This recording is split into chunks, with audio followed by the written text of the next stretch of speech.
Welcome to Pod Me If You Can TV. Now, there's a film called Simon Says, spelt S-E-Z, with Dennis Rodman. This is not that film, is it, Lloyd? No, we might actually review that film later on Pod Me If You Can TV. But this one is Crispin Glover's. Yeah, that's correct. This film, Simon Says, as Dave said, this is a 5-pack of horror movies. And before you guys comment below, yes, I will be reviewing Brain Dead with Bill Pullman and Bill Paxton. This film stars the incredibly talented Crispin Glover. A group of teenagers that remarkably resemble the Scooby-Doo gang go camping in a remote location somewhere deep in the woods. They are hunted and brutally murdered by a pair of psychotic twins, Stanley and Simon, played by Crispin Glover. Firstly, I have to say the cast is very good looking. This is a teen slasher movie, and the young group that they cast in this are of model quality. You have the tough jock, the tart, the brainy girl, the guy that's always high, Shaggy, and the main hot girl that the film centers around, who's played by Margot Harshman. And I think the director exploits them very well. Although there is no nudity, there is enough of a solid showcase to show off their beauty.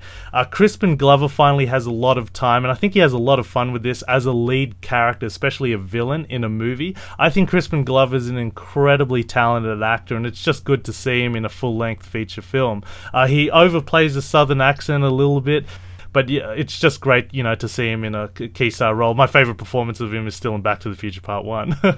There seems to be many favours pulled in this film. The Lively sisters, for instance, Laurie and Blake, both appear in the film. Now, a lot of reviews were upset over the DVD release of this film because on the DVD cover in America, it has Blake Lively in the front cover.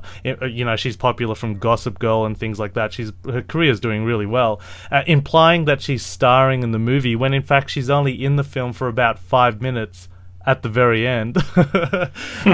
This is a low-budget movie shot on video. Strangely enough, it was directed by veteran William Deere, whose works include Angels in the Outfield, Harry and the Hendersons, and If Looks Could Kill. I think it was about 70 when he made this movie, and I found some of the direction, especially when we get to these flashback sequences, to be very, very poor.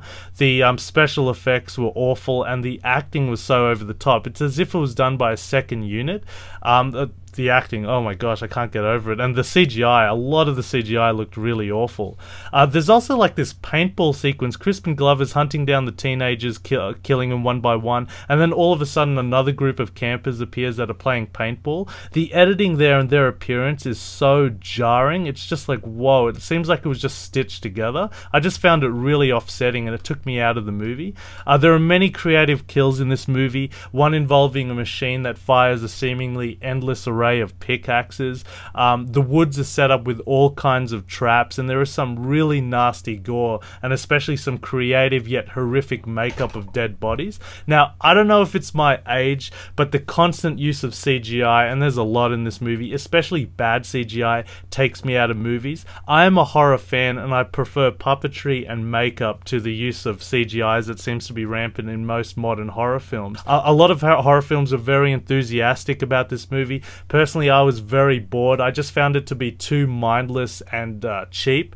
If it was cut down, and this is a lean 87 minutes already, I reckon if it was cut down even more, it would be okay, but the mindlessness of it just made it so boring for me. The ultimate movie that shows how this genre is done is one of my personal favorites, The Texas Chainsaw Massacre, and it's just so disappointing to see a movie with a lot more budget, with a much bigger budget, and an incredible talent like Crispin Glover couldn't even come close to the 1974 classic. Memorable scene of this movie is when Crispin Glover steps on this dog. Now again, I'm not one who's all for cruelty to animals. I'm heavily against it unless it absolutely has something to do with the character, but it's so over the top. The special effect is so awful and strange. It comes across as shocking and hilarious. There is actually a YouTube clip of this that has been set up with heaps of hits. I'll put a link below. I won't show it on this video, which you guys should check out if you want to. I wasn't a big fan of this movie, but if you're a fan of Crispin Glover, you should definitely check it out. Guys, just a quick warning, I'm going to be asking Lloyd for some spoilers here about the end of the film, so if you don't want to hear, turn off now. Lloyd, I'm curious how many of the Scooby Gang survive. One, and the last shot of the film is so disturbing. I cannot spoil it on here, even if it's just between me and you, Dave. It is so disturbing. It'll probably like the moment you turn off the DVD player, or all of you guys who stream movies now, close the window, it'll still haunt you for at least a couple of hours. All right, guys, Simon Says, check it out, I guess. We're find more of us on our YouTube channel. Lots more of these rare and obscure titles, and you can find more of our podcasts at www.podmeifyoucan.com.